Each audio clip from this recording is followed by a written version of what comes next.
দেখায়।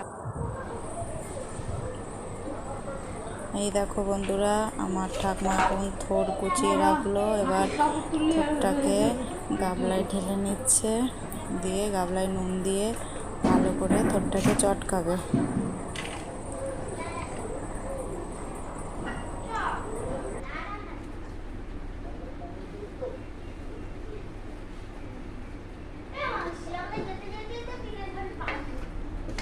কি অন্যায় কথা, যেতে যেতে তিনের ঘর পার হয়ে যাচ্ছে। যত দেরি করবে তত তাই হবে। দিয়ে থোরটাকে ভালো করে এখন চটকাবে, চটকে নিচ্ছে ভালো করে। এবার আমি কড়াইটা বসিয়ে নিয়েছি, কড়াইয়ের মধ্যে দিচ্ছি একটু সর্ষের তেল।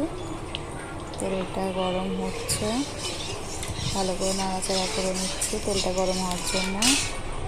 এবার দিয়ে দেবো শুকনো কাঁচা লঙ্কা, সর্ষে ফোড়ন দিয়ে দিলাম। এবার তার মধ্যে থোরগুলোকে চিপে চিপে দিয়ে দেবো।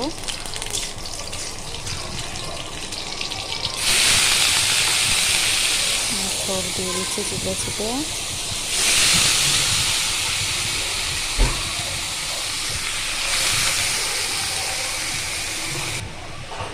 এবার নুন হলুদ তোমাদের সাথে